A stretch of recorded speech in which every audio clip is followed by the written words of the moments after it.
Our mission is to retain and recruit high-value jobs. Most people don't realize what's being proposed. Tonight, an investigation into a proposed hydrogen energy power plant built right here in Kern County. It's really not that clean. There is so much danger involved. It's said to be the cleanest fossil fuel-based plant in the nation, but opponents claim it's no more than a glorified coal plant. The bottom line is just a bad fit for this area. This is an economic boom. Does the lure of hundreds of jobs coming from a $4 billion investment make it worth it? I like to view this as a win-win-win situation. We're opposed to this plan 100%. Hydrogen energy, pollution or solution? Here's Katie Roosh. Good evening and welcome to a special edition of 17 News at 6. Tonight we're doing something we've never done before, devoting an entire newscast to one issue, hydrogen energy, California, a power plant proposed right here in Kern County. Whether this plan is good for Kern County remains a point of contention. In fact, the idea is so divisive, even the pronunciation of its name is controversial. We have long called it HECA, but recently that pronunciation has become contentious. So for the purposes of this story, we'll call it what the developer calls it, HECA, short for Hydrogen Energy, California. 23 miles west of downtown Bakersfield sits a ranch past its glory. But peek past the overgrown brush and you'll see there's plans to change this plot of land forever. I get calls for requests for tours of the site on a weekly basis, and we haven't even broken ground. The concept is simple. Use the abundant resource of coal to make clean energy. It's good for the state, it's good for the nation. Here's their idea. Get coal and an oil refinery byproduct, then gasify the combination.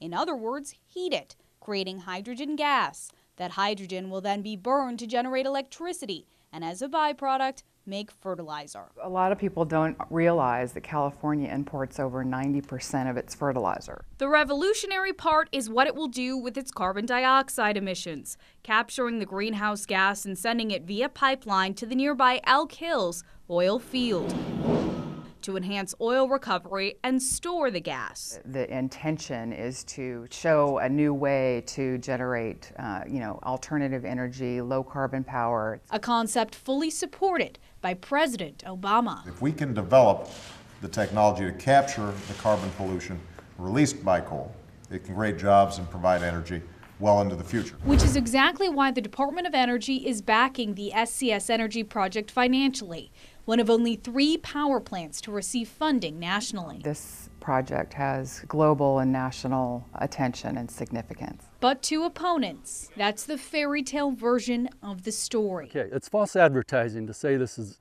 clean energy. A group called Neighbors of HECA, their pronunciation, say this plant will pollute the air, deplete our water supplies, and store millions of gallons of lethal chemicals. There is so much danger involved. A fear expressed by another community when SCS proposed a plant in New Jersey.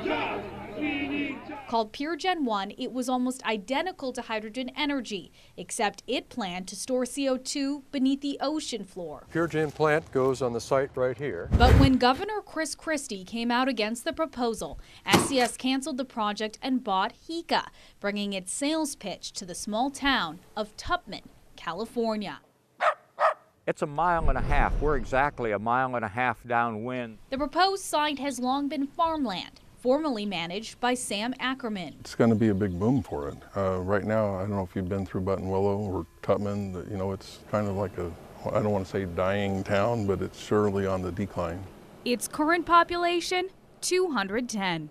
School and a post office. That's it. With high area poverty and unemployment, making HECA an attractive prospect for one big reason. Jobs. 2,000 plus construction jobs over 4 years, and an agreement with the union ensures all of those jobs will be local people. It's huge. This is a $4 billion project. And 200 full-time jobs for 25 years with an annual payroll of $21 million. It's good for Kern County. It's good for Made in America. And potentially good for area schools and county budgets. And it's going to benefit Taft, Tupman, Shafter, Buttonwillow, Wasco, HECA estimates it will pay nearly $30 million annually in property tax, making HECA the fourth biggest property taxpayer in Kern County. Despite all the money involved, HECA would not be a big power plant. Developers estimate it will generate about 300 megawatts, but critics say it will use most, if not all, of that electricity on itself and its activities in the Elk Hills oil field. According to the California Energy Commission, during its peak power production, only 51 megawatts will make it to the grid for public use. During maximum fertilizer production, it will actually use power, 61 megawatts, taking away enough energy to power 33,000 homes. A tremendous amount of energy is going into this plant. Very little, if any, is going to come out. Which is why opponents like Tom Franz say building the plant isn't worth it, especially when it comes to emissions. When you have the worst air in the nation, having a coal plant here is not a good fit. While the plant will capture carbon dioxide, it will still release 500 tons of other pollutants into the air each year, a notion that is especially scary to the unofficial mayor of Tupman. The prevailing wind, 99% of the time, is right out of that direction. That's the northwest. Southwest of Tupman, 1.5 miles. Where 200 children attend Elk Hills Elementary School. We don't need it here in the southern part of Kern County where the air is the dirtiest that it can get. But is HECA any more dirty than other fossil-fueled power plants? The fact is that it is producing emissions at about the same rate as a natural gas-fired power plant. That is true if you use HECA's megawatt estimates, but if you base it on the California Energy Commission's numbers, the plant would be one of the dirtiest in Kern County, surpassed only by 3 wood-burning facilities. That's why the San Joaquin Valley Air District says it required HECA to make a one-time payment of $9 million to invest in pollution reduction projects in the area. Well, we've promised to preferentially use it in Kern County and the South Valley. Doesn't mean that we won't use it somewhere else in the San Joaquin Valley. To further mitigate its emissions, HECA also bought air credits, something a Valley company can earn when it dramatically reduces air emissions, then sells to companies that pollute. This system is designed by Congress, actually, in the Federal Clean Air Act, specifically to allow economic growth in areas that have poor air quality. HECA bought $16 million worth of credits from companies in Bakersfield and Kingsburg, enough to offset all of its emissions. They're actually providing more reductions than they are creating in increases. But the problem for opponents is the majority of these air credits were earned 20 to 30 years ago, meaning emission reductions actually happened in the 1990s and 80s. If the credits weren't there, the economic growth would not be there. Which is why last fall the Air District gave HECA the stamp of approval. Air quality issues are just the beginning of concerns about hydrogen energy. This is far beyond anything I've ever been familiar with. The plant has the potential to fill Kern County landfills at an alarming rate, and 2 deadly chemicals stored by the millions of gallons with potential impacts for thousands in Bakersfield. It's next on this special edition of 17 News at 6.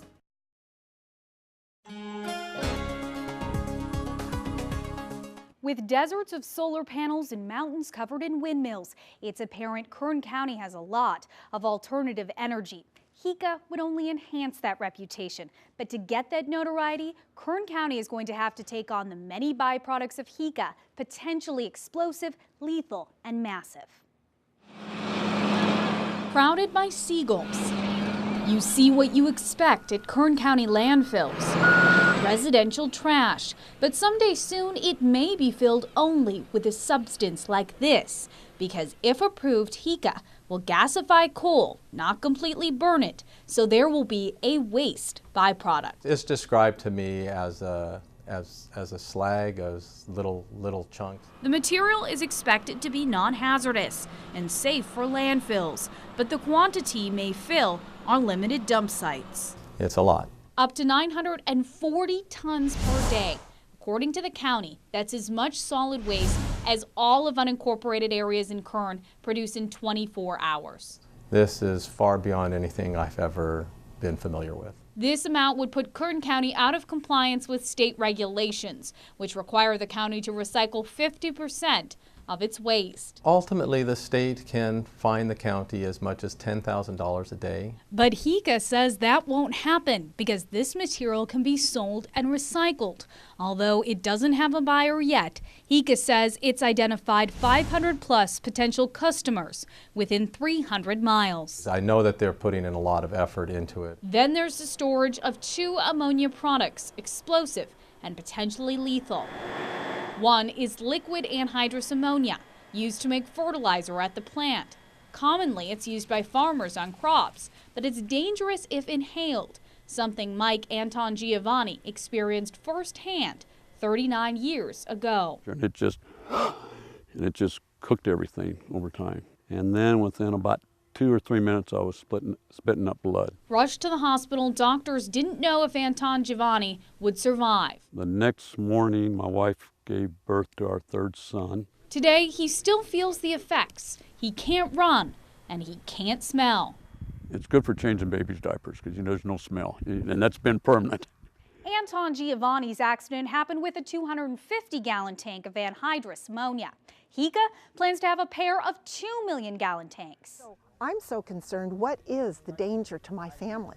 According to the California Energy Commission, the most likely leak won't reach beyond the plant's fence line. But a total tank rupture, the EPA says that information is under confidential cover. Confidential cover? What are they hiding? Even the EPA urges HECA to disclose the worst-case scenario because by the agency's estimates, fumes could reach as far as 25 miles into the heart of Bakersfield, an estimate HECA disagrees with. It is so ultra-conservative that it's almost beyond anything that would ever happen. Then there's the ammonium nitrate, a highly flammable fertilizer used in the Oklahoma City bombing and the cause of the deadly explosion near Waco, Texas last summer. Well, the community of Tutman sits in the middle of 3 bombs then. HECA, energy propane plant that could blow up in the oil field. The Energy Commission admits there is a risk for explosions, but says it's not like the plant in Texas for 2 reasons. 1, the facility will store nearly 6 times less ammonium nitrate, and 2, this ammonium nitrate will be a wet, less explosive version of the substance. Then there's the storage of CO2. And what they want to put is a pipeline through there that's going to be right in back of Tutman. That pipeline would carry carbon dioxide, 2.6 million tons of CO2 a year to Elk Hills, to be pumped into existing wells for enhanced production. And they even have admitted that this can produce earthquakes, the CO2 injection into the ground. That may be true according to a University of Austin, Texas study that claims CO2 injection incited 93 earthquakes in the Cogdell oil field in 1 year. All but 1 were below a magnitude 4. But the question remains, could that happen in Kern County? The jury's still out, I think, on CO2 injection and increased seismicity. But CSUB professor Janice Gillespie says if there's a place to store CO2 in California, HECA has the right idea. Here in the valley, we've got some of the biggest oil field storage reservoirs in California. And the biggest one by far is Elk Hills. While HECA's location may be ideal for carbon dioxide storage, how ideal is it for our limited resources? I don't think we can afford to give away any water. Just ahead, the use of millions of gallons of water a day, thousands of truckloads of coal rumbling along country roads, past schools, and hundreds of millions of taxpayer dollars to make it happen.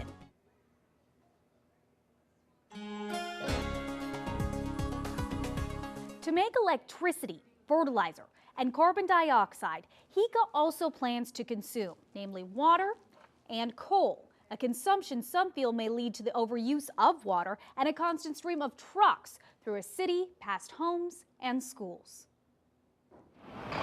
Trucks this size pass by on these Wasco roads every day, but truck traffic here may soon double as big rigs become the primary carriers of coal from this terminal in Wasco to the hydrogen energy plant. The trucks will be fully enclosed, of course. Using this 27-mile route, a path that travels through Shafter, past farm fields, homes, and 2 schools. Well, the main discussion really started probably about a year and a half ago. Ernie Unruh is superintendent for both schools along the path. Obviously, the start times of the school is a big concern of ours. And so are the number of truck trips. The latest estimate is 150 round trips a day, 27 tons a load, and by our calculations, a truck in each direction every 10 minutes. Utilizing a dedicated fleet of 13 trucks, and they'll be running on a 24-hour, 7-day-a-week period. That is in addition to 224 daily truck trips, taking other materials like fertilizer and waste in different directions in and out of the plant, which is why the California Energy Commission has serious concerns HECA's trucks could substantially increase traffic and potentially degrade the roads. Problems HECA has promised to fix if the trucks have a significant impact. Then there's the use of water. 6.6 million gallons a day, 7,500 acre-feet a year, enough to fill more than 3,700 Olympic-sized swimming pools every year. It's valuable water for agriculture. But the district the water comes from, Buena Vista, says the water isn't usable on farms. We think that we're using water that would not be used productively within Buena Vista. That's because the water it plans to pump would come from here, where the district says the groundwater is brackish or salty. Yeah, you can feel the salt. The district says it's been trying for years to sell the brackish water because moving salty water out would allow fresh water to seep in. To us, we think we are actually adding to the supply by using this water. A seemingly perfect solution. The only problem is some hydrologists, including the California Energy Commission, believe if salty water is pulled out, even saltier water will move in, the opposite of what the district wants. We are looking at the same data and interpreting it in 2 different ways. The Energy Commission also says the district plan could overdraft our groundwater and cause subsidence or ground sinking. Additionally, farmers say this brackish water can be used on crops outside the district if it's blended with cleaner water. This is very usable water. It's been proven through scientific studies that you can use water that's even more brackish for crops like pomegranates, pistachios, and cotton. Buena Vista says it would have sold water to farmers, but no one ever asked. HECA, on the other hand, put up the cash, spending $20 to $30 million to drill wells and another $3 million a year for water. Money the district says it could use for district improvement projects. I call that good business. But opposing farmers call that a sellout. At this point, the district's judgment is somewhat clouded by the prospect of, $3 million plus a year in income. So where does HECA get all of this money to buy water, pollution credits, and new roads? According to the Department of Energy, it's federal funding. HECA has already spent $150 million of its $408 million allotment, and the plant hasn't even been approved. That's not right. On top of that, the California Energy Commission says Occidental of Elk Hills, the company agreeing to use the CO2, is discussing its continued participation in the project. And without a place to put the carbon dioxide, this piece of land may never see HECA built. HECA is still pushing forward even with feedback like this. Still to come, pages of potential impacts to the county, but local officials won't take a stance. Why Kern County is at the mercy of the state when it comes to hydrogen energy.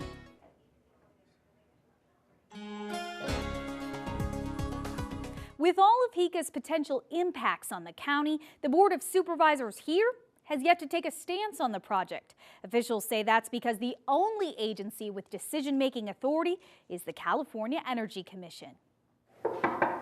One by one, we asked each supervisor to tell us how they feel about HECA. No one seemed to want to touch the issue, except Supervisor David Couch, whose district encompasses HECA's proposed site. I still have a lot of concerns about it, and I think the board does as well, the county staff does as well. But does that opinion really matter? Ultimately, I think the answer to that is no. That's because under state law, the California Energy Commission has the sole permitting authority over every power plant that generates 50 megawatts or more. What supervisors could do is vote to support or oppose the plant. To this date, they haven't. Could we have taken a stronger position one way or another? I suppose you could always say we could have done that in almost any case, but we did what we thought was the prudent thing to do. Sending this 40-page document to the Energy Commission with a laundry list of concerns. An agency that has taken a stance, the EPA, raising a variety of concerns in its 22-page response to the California Energy Commission, categorizing the plant as an environmental concern with insufficient information. But behind the opinions of decision makers lies the emotional arguments. We're opposed to this plan 100%. Not many projects of this size come along. Families who live near the site, as a crow flies, mile, want to leave. It seems like we're up against a monster. We ought to grab it and embrace it and make it happen. But after 6 years of applications, the plant hasn't been embraced yet by the California Energy Commission, the only organization that can say heck yes or heck no to HECA. Now that you're in the know, when will a decision be made about HECA and how can you weigh it? Details next.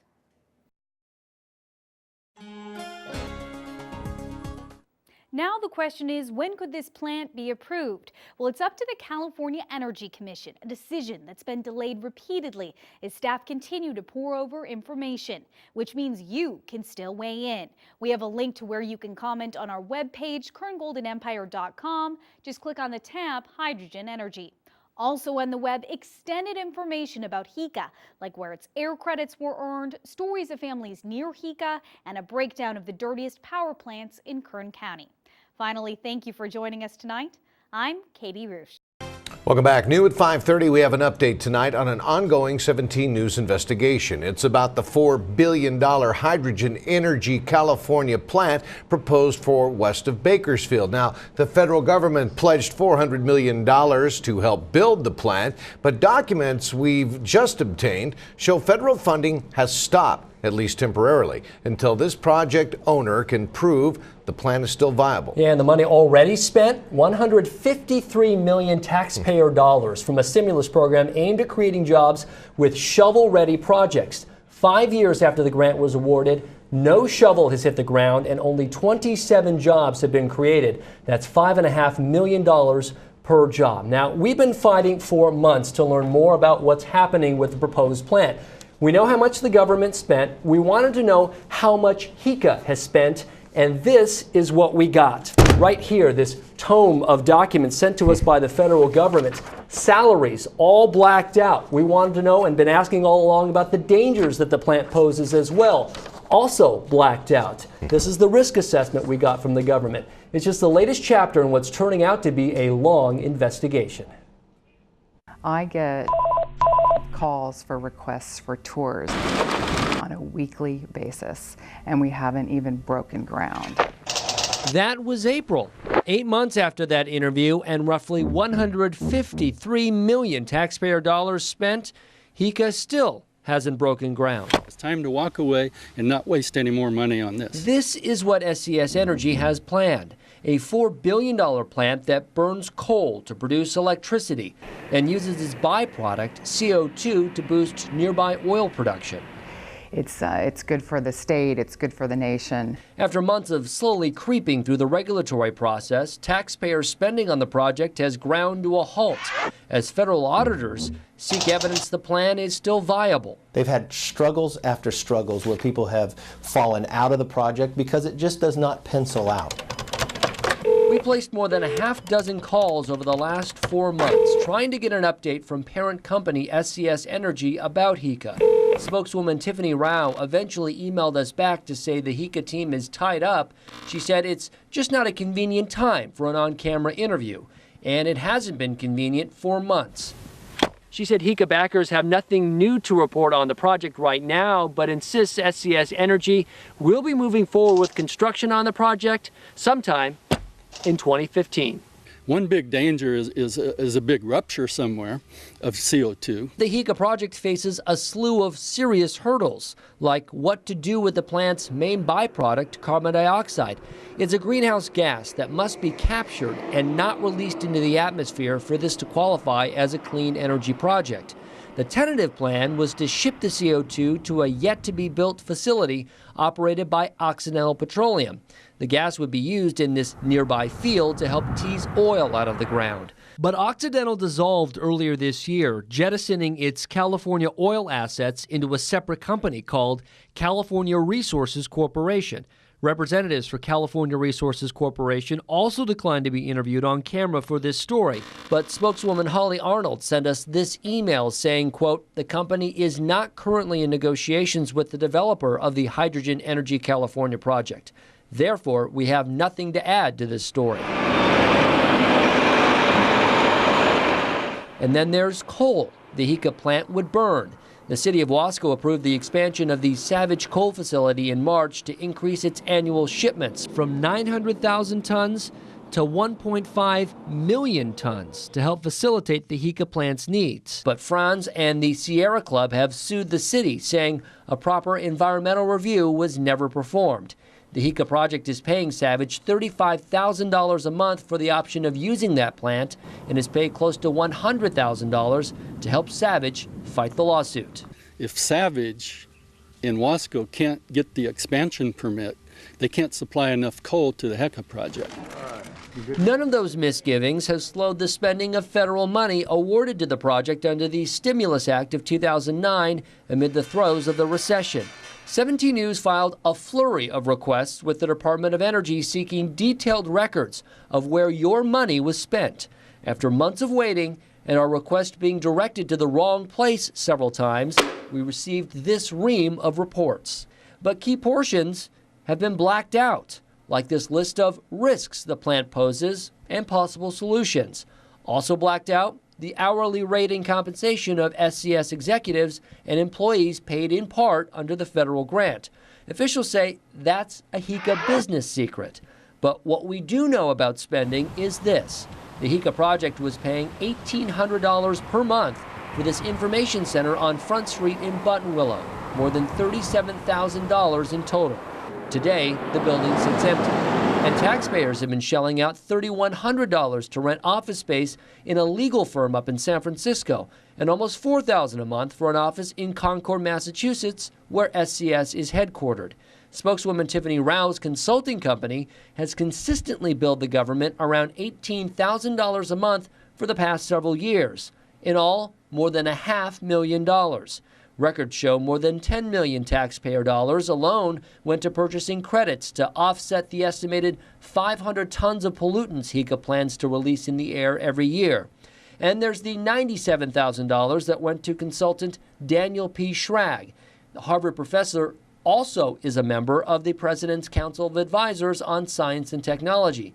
Schrag has been a big fan of the project, even though in June of last year, he urged the Obama administration to, quote, wage a war on coal. I've worked for this project now for about 8 years.